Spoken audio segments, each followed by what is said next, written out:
As we're looking ahead to the FA Cup final at Wembley in just a few days' time, it's going to be Manchester City versus Chelsea for this one, gents. It's a big game because not just what is at stake, but because of the contrasting forms these two sides are in. But because it is a one-off game, it is a cup game, it is a final. How hard is it for you, do you think, to predict what's going to happen in the final at Wembley? I think that Man City are obviously in very good form, pushing in the league. And one cup under their belts already. They're going to want another cup.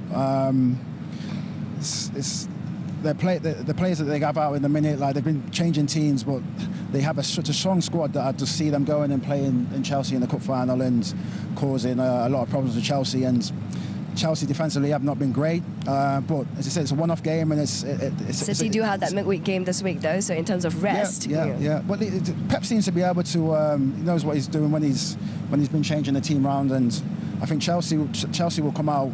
Obviously, it's a big opportunity for them to win a final. The manager will have them ready, but let's just say one-off game, anything can happen. Matt? Yeah, I just feel like Pep's got Man City on a little bit of a roll now, and when Pep gets cooking, shall we say, it normally goes well, and the momentum, and he makes the right decisions, doesn't he? What team he's going to pick. Chelsea, I mean, they haven't been great all season. To win something would be massive for them, especially with the managers they've had and who's in charge now and stuff like that. It'd be a massive win for them. I see Man City winning it, to be honest. I think it's something like, I've seen a stat that Pep Guardiola's been to Wembley like 30 times, something like that. I mean, it's almost like a home ground to him, so he's used to it. He knows what the change is. He's got his own car park spot, I think, outside, so he knows what to do and when to go there. So for me, Man City all day long. Can I talk about Jeremy Doku very quickly, the form that he's in at the moment? What a player he is. And City always had these sort of like, I don't know if you call them crutch players, come end of the season. You think of Ilkay Gundogan a couple of seasons back. He always needs that one player to get into form just at the right time to kind of pull them over the line, really. Is Jeremy Doku his player now? Top class Jeremy Doku. He stepped up. When he came in, he was causing problems. He'll cause problems for any kind of fullback. But he just seems to be on a roll in a minute. And in definitive games, he's been producing. That's the big thing for him now. Now he's starting to score goals. He always can create. You always think he can beat his defender and he's going to create something. But now he's scoring goals. He enjoys that bit of freedom as well, doesn't he? He enjoys that freedom. He's got the confidence in the manager. The manager obviously loves him, as you can see. And now they've got double threat. They've got him on one side, they've got Semenyo on the other side, and it's just, you don't know where it's coming from. But like he's in good form, top form. How much do you think Jeremy Doku will influence the end of the season results, both in the Premier League and in the Cup final? Yeah, he's a threat, and that's it. I think he's one of them players, when the team sheet comes out, you look for him. Is he starting or is he not? You're hoping that Pep's maybe recycled him for the game and maybe give him a breather. But when you see it, he basically takes two players away, doesn't he? He's very often, the fullback doesn't want to be one-on-one. How hard is he to defend? Well, he can. Do you know what it is? What I think as well? I think everyone says, get close to him, get against him, bully him, because he's only small.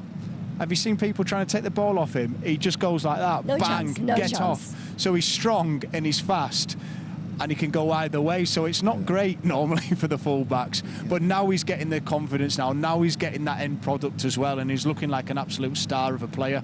Well, of course, Chelsea does seem like an outside chance to qualify for Europe via the league. Their only chance is that FA Cup final. If it doesn't happen for them, since both of you seem fairly confident on Man City, if Europe doesn't happen for Chelsea, how detrimental will that be for the club, and the fact that they're still looking for a new manager to take over next season without European football? It will be detrimental, because Chelsea is a huge club, and it's a club. In recent years, they should be in the European spots. Is the Blue Cove project failing? Yeah. It's I feel like they're in. It feels like a little bit of a regression this season with them. But they've got a strong squad. This is the thing. They've got a strong squad. A lot of young players, but like very good young players. It just seems like they just took a little bit of time to gel this year, and obviously they've had an issue with the manager. We've seen her in. It's not really happening, and then him leaving. So it's the Chelsea hierarchy going to have to think about what they're going to do next season with bringing the full-time manager in, and then where they're going to go from where they're going to go from this season, like, because without an FA Cup win, could happen for them, but without an FA Cup win, it's going to be look as a disappointing season for them. Right. It's that pressure is on. That game in hand now goes to Manchester City, and now it's just a 2-point lead for Arsenal at the very top of the table. A little nervy now for Arsenal.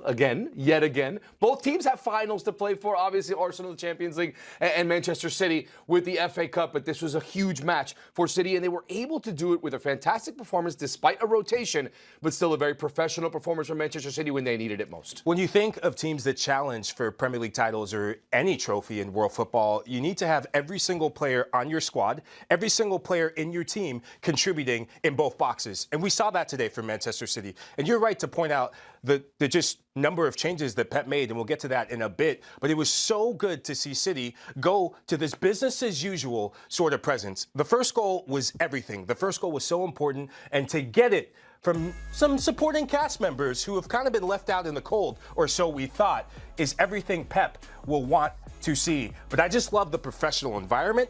I love the professional mentality, and now it puts the pressure back on Arsenal. This title race is definitely not over yet, and City had to take care of business. I've been there as a player where when you're chasing another team, you can control the controllables, and City right now have to win out, given that they have the big FA Cup final this coming weekend. Yep, as you see here, it was a flat-out domination for Manchester City in this match. And we talked about Pep Guardiola. Let's listen in to the Manchester City manager after the match.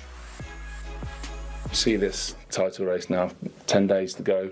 Do you still see it? I mean, what's the plan from here on in? You just kind of have to keep them as honest as possible, keep the pressure on to the final day and see if something can happen? No, of course I want to bring this option until the last game. Unfortunately, it's not in our hands. For many reasons. Yeah,